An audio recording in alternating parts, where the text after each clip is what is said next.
It was hot. And it was hot, and it was hot, and it was hot. The northwest-facing window on the train baked my sleeper car as I looked out at the humid New York skyline on the 23rd hour of my New England odyssey, a glint in my eye of the choices I would make as a consequence. The train felt the softest approach, the softest aside from by foot, and if I were to have been on foot, I would have almost preferred tiptoeing towards the catalytic force field that encroached as I peeled the sticker off the pink lady apple that would be my last supper as the girl who stepped on the train in Alabama nearly 24 hours prior. That was 1 year ago, and I think about the girl I was then, 23, rounding the corner for 24, as light years younger than I am now, as I've come to perceive age by naivety.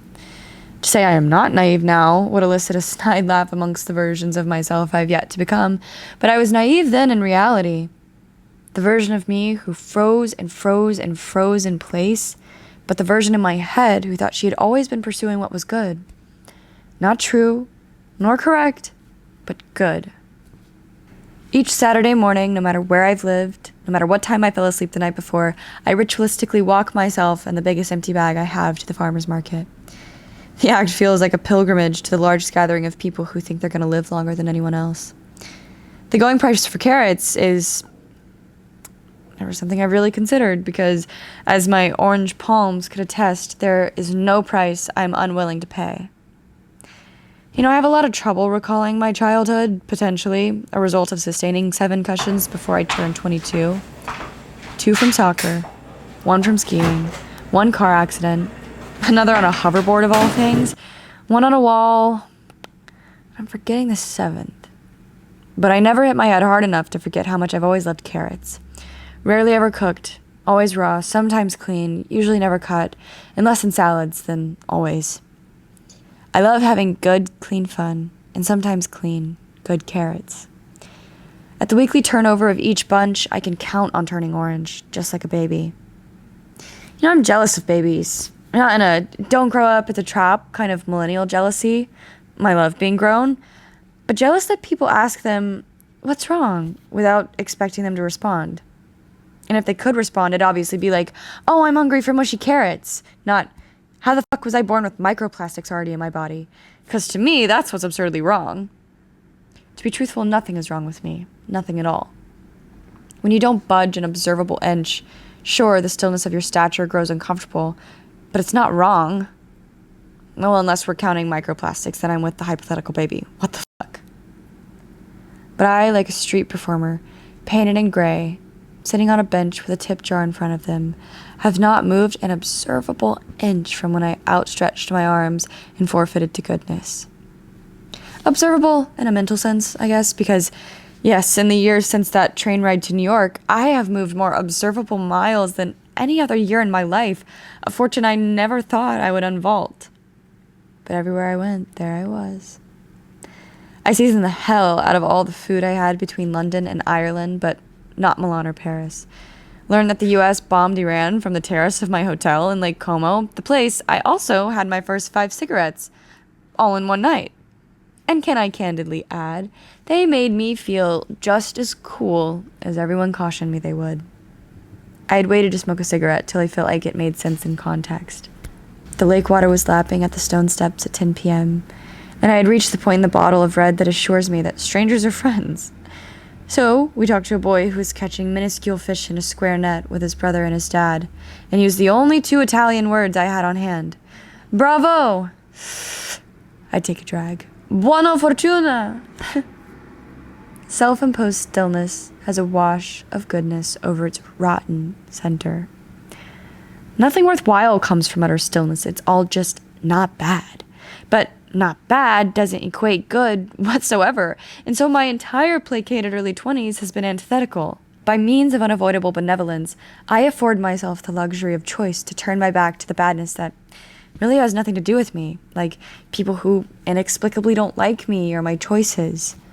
The badness that does have something to do with me, like politics, expiration dates, new moles after the summer, heartbreak, the vibrant hue of my unbrushed gums, fucking microplastics, all keep me from sitting in a straitjacket in my echo chamber.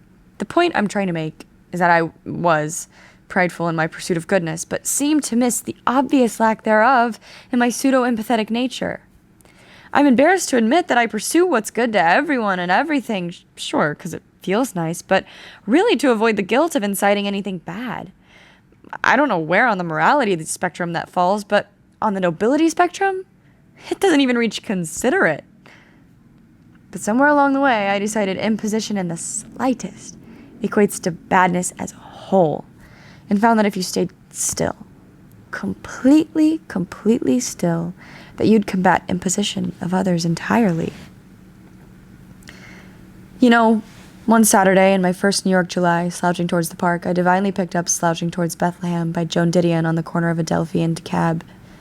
2 streets I pronounced differently enough to give away that I'm new here. Adelphi, DeKalb. I've notoriously found Joan's work hard to read. I wonder if you've ever felt like this, struggling to read work from someone so specifically Californian or American Western and being from anywhere but there. I spent the first half of the book candidly bored trying to imagine desolate California in the 60s. The oven didn't preheat. Mother.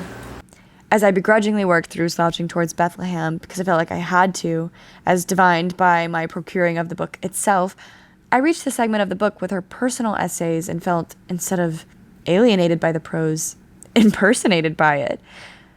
Her chapter titled On Self-Respect unveiled the mechanism to my revolving door of good intentions. My lack of self-respect had been masking itself as my altruistic pursuit of goodness this whole time. No wonder I hadn't moved the observable inches in my career. My fears of asking for help or small sacrifices from others or imposition in the slightest were all rooted in a metastasized lack of respect for my ideas, my visions, or my urges.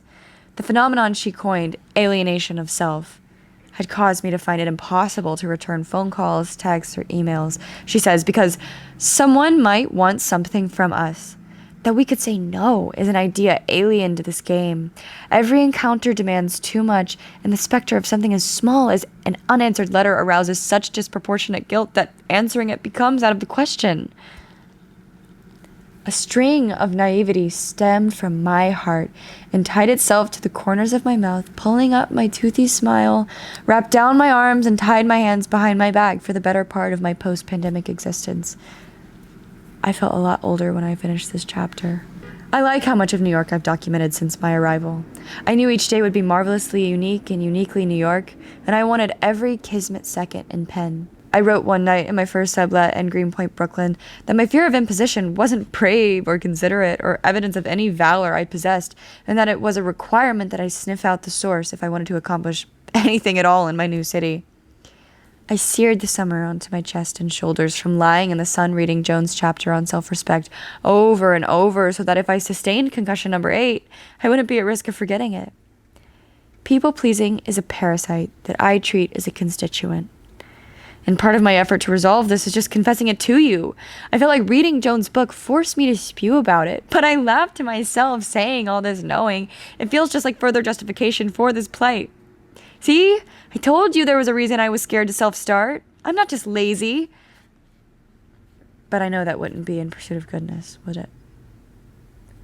I fragmented my summer across different apartments, hotels, boroughs, countries, none of which belonged to me until just now. Weaving in and out of habits and routines, being in rooms full of people I made no sense being around. But one constant I discovered is divinity. It keeps my head on. I didn't say straight, because it's for damn sure on a swivel, but it's on. As I write this, the back of the man's shirt in front of the bench I'm sitting at for the very first time plainly reads in sans serif, "You can just do things." Thank you, stranger, merchandiser, wholesale supplier, polyester manufacturer, material sourcer. You all just made me laugh out loud to myself. You know, I have this saying, it's that way because of course it is. Radical acceptance of every circumstance allows me to laugh despite the situation. Little moments of my mild suffering have always translated to utter hilarity for me, and that's a side effect of fear of imposition I don't mind. I don't really mind it at all.